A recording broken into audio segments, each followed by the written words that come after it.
Hi, my name is Katie Day. I'm a health and wellness educator for women.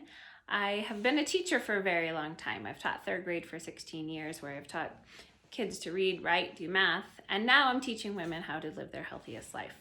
My topic today is meal planning. This can be a source of stress for many people, but it's something you really need to figure a strategy out that works for you if you want to eat healthy long term, which is what everyone's goal is.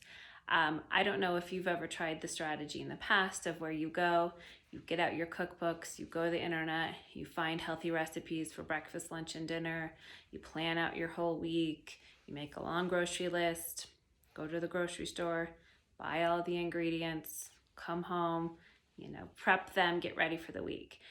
I've done that a lot too, but I have found I can't sustain that because it's so time consuming and a little bit overwhelming to think about on Sunday, what am I going to want to eat on Thursday night?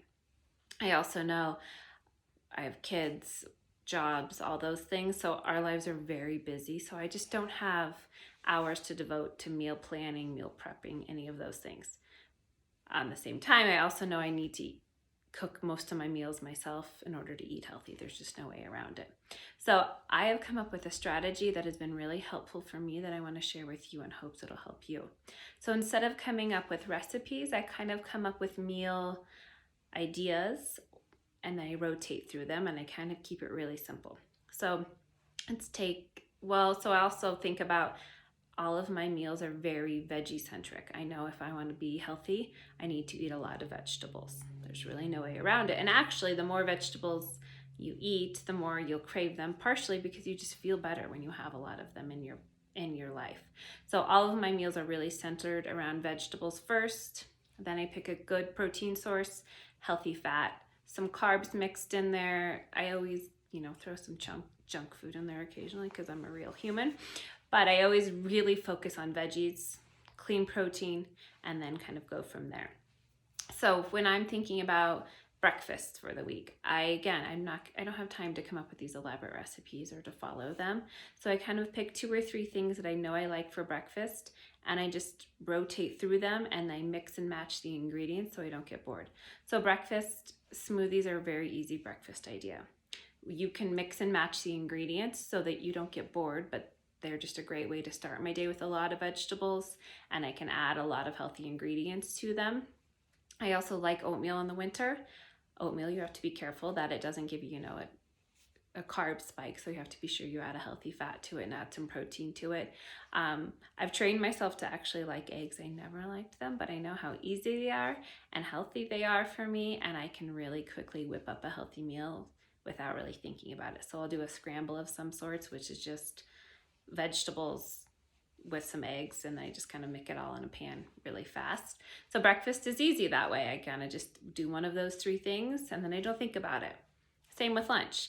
Lunch, I will do leftovers. That's really easy and something that I try to make sure when I make dinner I have enough leftovers. I also will do a big salad. As many vegetables as I can, add a clean protein source and some healthy fats, and it'll keep me full to my next meal. I also will sometimes do a scramble for lunch because that's just easy. Saute up a lot of vegetables, add a couple eggs to it. There I have a meal in, a matter of minutes.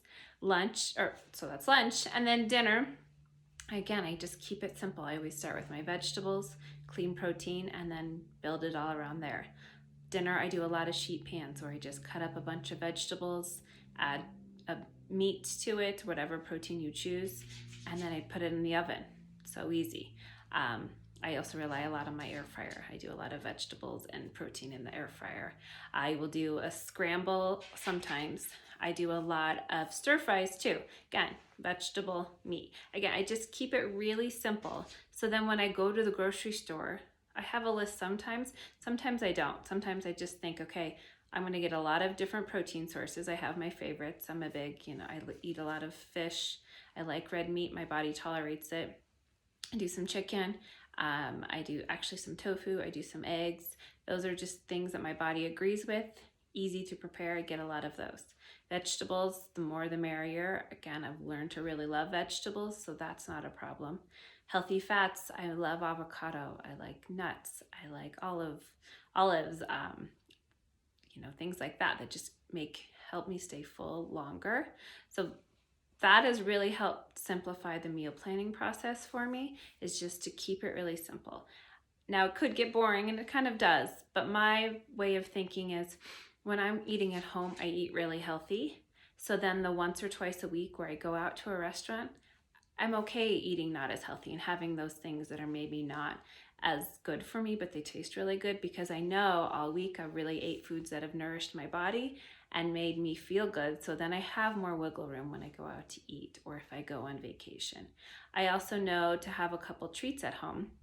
I have a massive sweet tooth, so I can't have a lot of treats at my house because I know I don't have, breaks. When I start eating them, I'll eat a lot. But I do know I can have dark chocolate. So I'll have a little dark chocolate just to say, okay, here's a little bit. I ate really well. I'm going to have this little something that is going to, satisfy my sweet tooth without me going overboard. So I hope this was helpful for you. I also have a really helpful document that I've created because I'm a fan of a visual. That's the teacher in me. I like to see things. So if that is something that you would like, I would love to send it over to you. You can actually head to my website, which is linked here. It's easy. It's just Katie, KATIEDEA.com, or hit a comment in here and I'll happily email it over to you. Have a great week.